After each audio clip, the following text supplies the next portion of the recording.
नमस्ते। तो आपके डर के दास्तान में आपका स्वागत है। मैं नया हॉरर स्टोरी आपके लिए लेकर आई हूँ। अगर आप मेरे चैनल पर नए हैं तो मेरा चैनल को सब्सक्राइब कर ले और बेल आइकन दबा दें, जिससे मेरे नए नए वीडियो आपके पास पहुँच जाएं। तो आज की स्टोरी शुरुआत करने जा रहे हैं हम बरसात की वो अंधेरी रात।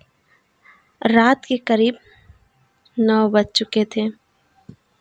सुरेश अपने ऑफिस में काम कर रहा था। बाहर तूफान के साथ भारी बारिश हो रही थी। सुरेश एक जमीन के प्रोजेक्ट पे काम कर रहा था।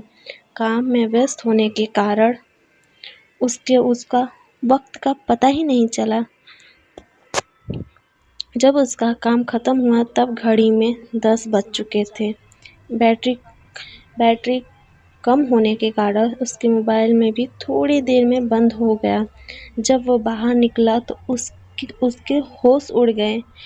काली अंधेरी रात थी, सुनसान रास्ता और आसपास में कोई नहीं था। तूफान के साथ तेज बारिश गिर रही थी।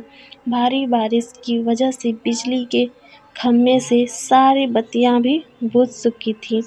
सुरेश ने जैसे तैसे करके अपना स्कूटर निकाला और अपने घर की ओर जाने लगा। कुछ देर बाद अचानक रास्ते में एक बिल्ली दिखाई दी।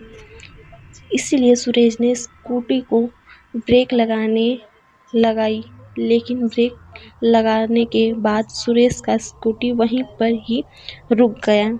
सुरेश को ऐसी अनुभूति हुई जैसे मानो उसका स्कूटी किसी ने जकड़ लिया हो।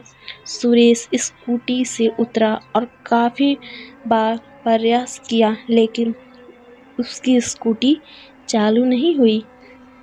तेज बारिश की वजह से सुरेश पूरी तरह से भीग चुका था। ठंड के मारे वह काँप रहा था। अचानक स्कूटी बंद होने की से उसकी घबराहट और ज़्यादा बढ़ गई।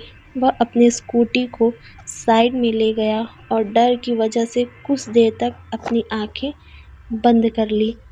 थोड़ी देर बाद उसको एहसास हुआ कि उसकी पीठ पर किसी ने हाथ रखा। सुरेश जोर से चिल्लाया, कौन है? कौन है? मुझे छोड़ दो। उसने पीछे मुड़कर देखा तो कोई नहीं था। उसने सोचा कि शायद उसका वहम हो। वह बहुत डर गया। अचानक उसने बत्ती बुझाने और चलने की आवाज़ सुनी और पास में देखा तो उसकी स्कूटी की बत्ती जल रही थी और बुझ रही थी। ऐसे कुछ पलों तक चला, फिर बत्ती बुझ गई। सुरेश को कुछ समय में नहीं आ रहा था कि अब वो क्या करे। वो कुछ हरकत करता उससे पहले ही उसके सामने एक लटकता हुआ सफ़ेद छाता उसके सामने दिखाई पड़ा। सुरेश ने डर के मारे अपनी आंखें बंद कर ली, लेकिन वह अपनी आंखों को ज़्यादा देर तक बंद नहीं कर पाया। जब उसने अपनी आंखें खोली तो उसके पैरों तले ज़मीन खिसक गई। उसकी नज़रों के सामने एक चुड़ैल थी। उसने सफ़ेद साड़ी पहनी थी। वह डरावनी नज़रों से सुरेश को देख रही थी। फिर उस चुड़ैल ने छाता ज़मीन पर फेंका। सुरेश ने देखा कि बारिश की बूंद चुड़ैल की साड़ी पर गिरते ही वो लाल रंग की हो गई।